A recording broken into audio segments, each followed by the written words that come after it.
From Hollywood, it's time now for...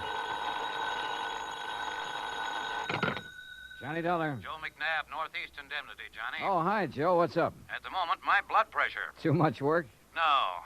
Prospect of having to pay off on a $100,000 life insurance policy. Uh-oh. Fella I think you know, Johnny. Art Wesley. Oh, sure. Been a pal of mine for years. Reporter. Yeah. Apparently he's working on a story right now that somebody doesn't want him to report. What do you mean? Night before last, he got beat up in an alley. Yesterday, a car made a pass at him at high speed. What about today? It's early yet, Johnny. Oh, yeah, sure. But let's hope it's not too late.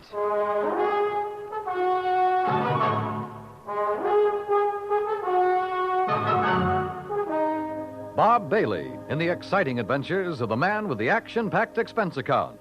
America's fabulous freelance insurance investigator. Yours truly, Johnny Dollar.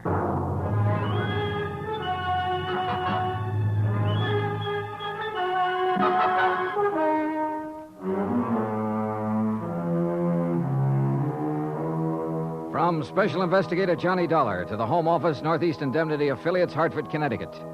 The following is an accounting of expenditures during my investigation of the Big Scoop matter. Expense account item 1, $18.40, transportation and incidentals to New York City. I called Art Wesley's paper. He wasn't in, and nobody seemed to know where he was. Then I remembered a small bar called Tony's over on 3rd Avenue. I took a cab, that's item 2, $1.25, and found him in a corner booth.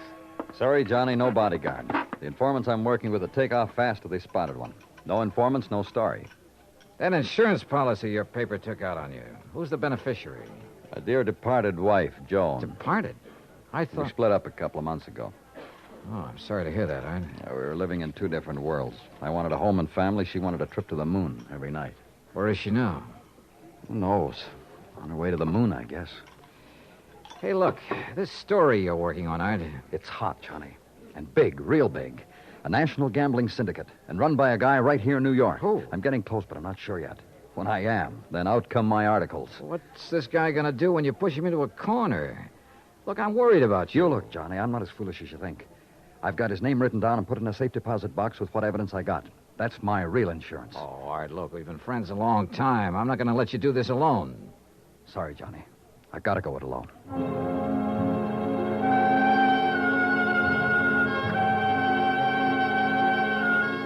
Since I'd gotten nowhere with Art, I decided to try his wife, Joan, even though they were separated. I found her in an apartment on East 68th, but she was hardly what you'd call cooperative.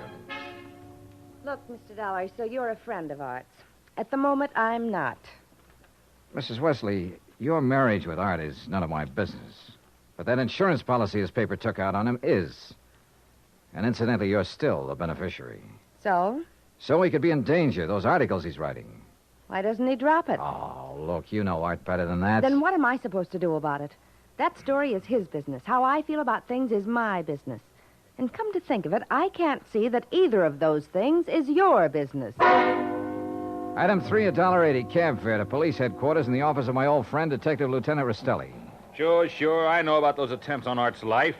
So I talked to him and got nowhere. He told me the story's about a national gambling syndicate. It's more than he told me. Supposedly the big boss is here in New York. Now, what do you do about it? Look, the minute Art quits thinking he's got to hit the jackpot all by himself and lets us in on it, we'll give him all the protection he...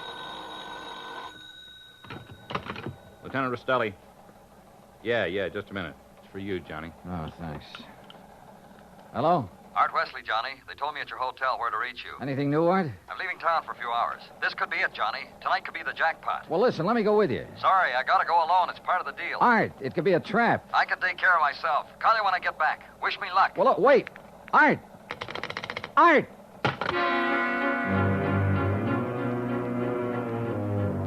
Item 4, $1.80 cab to Art's apartment, where I persuaded the manager to let me in. I was looking for anything that would give me a lead. Then, near the phone on a scratch pad, I found where he'd written the word Watika several times. Sure, Lake Watika, upstate. Art had a lodge there. Item 5, $25 even for a rented car. It was a 3-hour drive to Lake Watika, which was bad enough. But to top it off, it started to rain, and rain hard.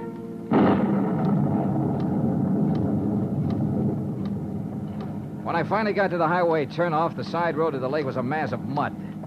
Then I got 2 quick breaks. It stopped raining, and I spotted the 6-mile road into Art's place. Half an hour further on, I saw a light.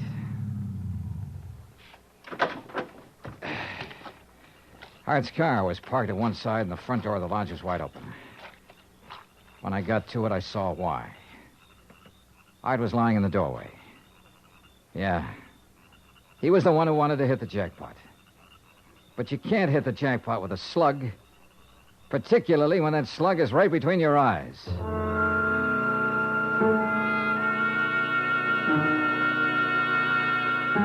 I drove to the sheriff's office and reported it. Sheriff Tompkins and his boys took over. But in the darkness and the mud, they could only make a routine check. He asked me to meet him at the lodge the next morning, so I did. Buddy was right here in the doorway, huh, son? Yeah, Sheriff, I didn't move it.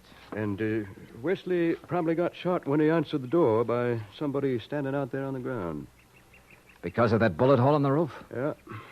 Right over that shelf that's stocked with canned goods, sugar, salt, and the like. Apparently, he used this place regular. Yeah, he used to do some of his writing here. Were you able to determine time of death? Coroner says between 10:30 and 11 last night. What time did you arrive? About half an hour after the rain stopped. I'd say 11:45. Means it was still raining a good half hour after the killing. No wonder we found no tracks. Hey, look, Sheriff. Art was working on a hot story about a national gambling syndicate. Could be that he found out who the boss was last night, the hard way. Oh? Then you think the killer was from out of town? Maybe New York? Yeah. Now, where would he stay? Is there a hotel around here? Lake Watika Inn, just outside the village, about 6 miles from here. Sheriff, I'll check it out. The guests here at the inn, Mr. Dollar? Well, we have only two who checked in yesterday. It's the off-season, of course. Yeah, clerk, who are they? Well, Mr. Cooper yesterday afternoon and Mr. Buckley around dark. Uh-huh. They still here? Mr. Cooper is sitting right out there on the terrace, but Mr. Buckley paid in advance and left quite early this morning. I see. Did Buckley give any reason for stopping here? He said he was a traveling man and didn't like to drive in the rain. Okay. I'd like you to write down a description of him. I'll pick it up on the way out. Oh, I'll be glad to, sir.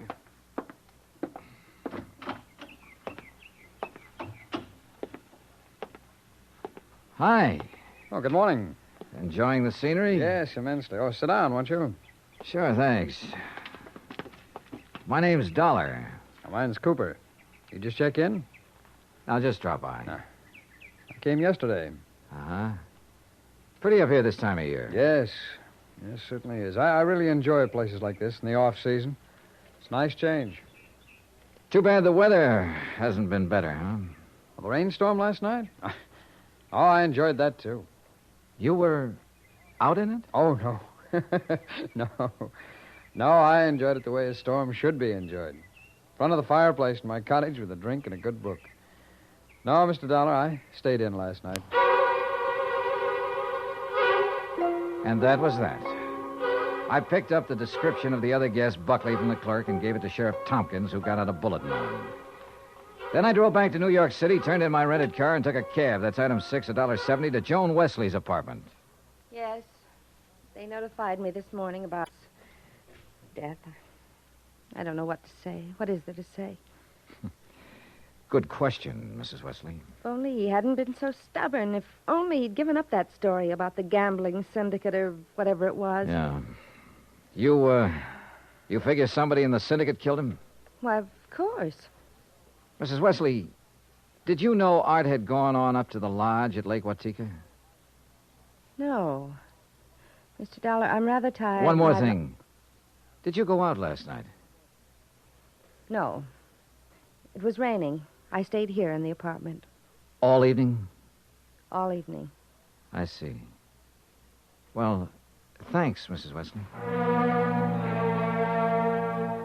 Maybe I was imagining, but it seemed to me Joan Wesley hesitated just a little before telling me she hadn't been out of her apartment last night.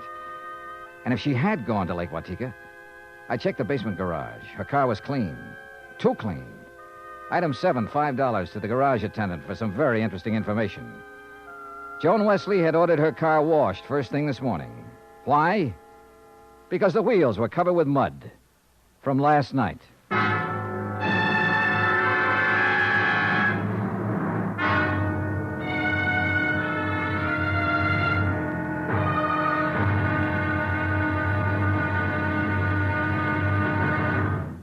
Act Two of yours truly, Johnny Dollar, in just a moment. Better schools mean better citizens, better neighbors, better families. But we can't expect our children to respond, to learn and grow, if we ourselves are indifferent to their school environment. CBS Radio urges that you write to Better Schools, 9 East 40th Street, New York 16, New York, for information about how citizens can spark community action to improve their schools. That address again is Better Schools, 9 East 40th Street, New York 16, New York. Now, Act Two of yours truly, Johnny Dollar, and the Big Scoop Matter.